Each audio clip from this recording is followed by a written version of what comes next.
नमस्कार, स्वागत है आपका विस्तार न्यूज का डिजिटल प्लेटफॉर्म आप देख रहे हैं और मैं हूं आपके साथ विवेक शुक्ला। बिहार में सीएम नीतीश कुमार के नेतृत्व वाली सरकार राज्य के 45,000 से ज्यादा गांव में भूमि सर्वेक्षण कराने जा रही है।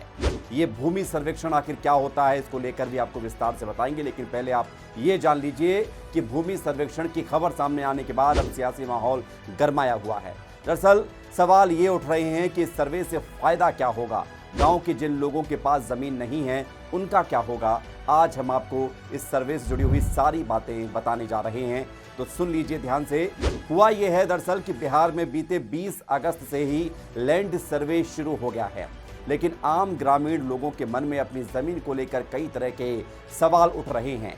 दूसरी तरफ जिन लोगों के पास ज़्यादा ज़मीनें हैं उन्हें ये डर सता रहा है कि उनकी ज़मीन को सरकार कहीं ले ना ले।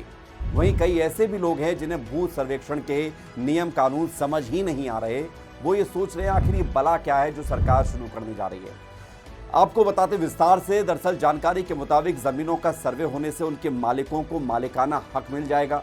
सरकार जमीन को छीन नहीं रही है बल्कि सभी कागजात और नाम को अप टू डेट कर रही है, यानी जिसके नाम जमीन है उसके नाम वो जमीन दिखाई दे, कागजात अप टू डेट रहें, अपडेट रहें, ये सरकार का मकसद है। इस सर्वे के जरिए सरकार जमीन से जुड़े हुए सारे रिकॉर्ड को सही करेगी। मृतक की जगह दूसरे जीवित व्यक्ति का नाम उस जमीन के मालिकाना हक पर दर्ज किया जाएगा। जमीन का सर्वे करवाने के लिए कुछ जरूरी कागजात भी देने होंगे।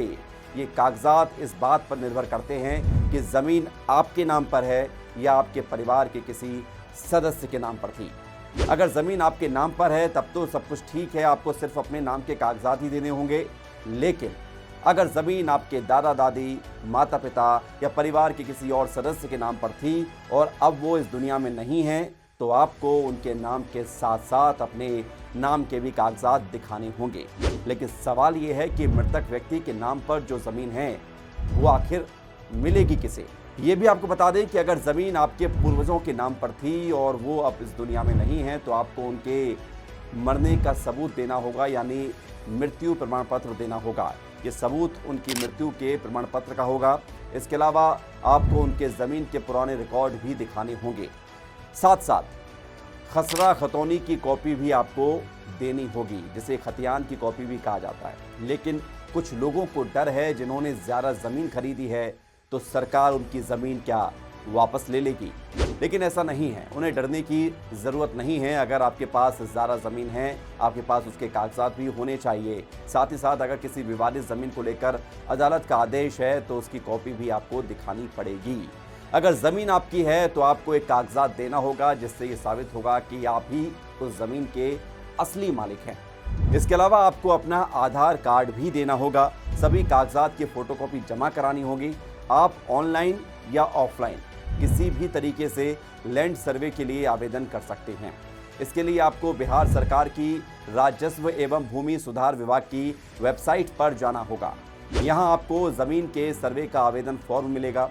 इस फॉर्म में आपको अपनी और अपनी ज़मीन की पूरी जानकारी भरनी होगी, नाम वगैरह, ज़िले का नाम, गांव का नाम, कहाँ ज़मीन है, सारी जानकारी आपको इसमें देनी होगी।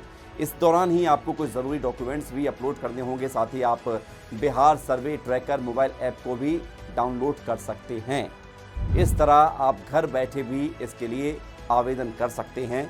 ऑफलाइन आवेदन के लिए हर ज़िले में ज़मीन सर्वे के लिए शिविर लगते हैं और इन शिविर में जाने पर आपको एक फॉर्म मिलेगा।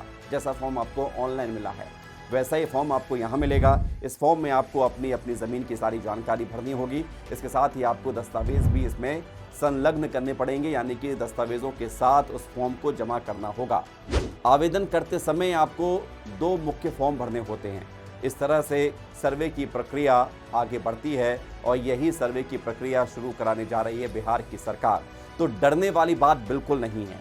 सरकार का मकसद है कि आपकी ज़मीन का नाम, आपके ज़मीन की जो जितनी पैमाइश है, ज़मीन जिसके नाम है, वो सब कुछ सामने आ सके और उसकी डिटेलिंग रिपोर्ट हो सके, उसको अप टू डेट किया जा सके। ऐसा नहीं है कि सरकार आपसे आपकी ज़मीन छीन लेगी, तो इस बात से डरने की ज़रूरत नहीं है।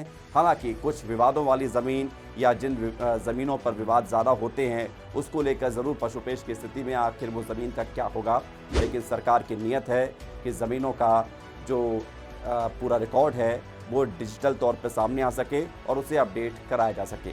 ऐसे ही खबरों के लिए आप देखते रहिए विस्तार न्यूज़ का डिजिटल प्लेटफॉर्म। नमस्कार।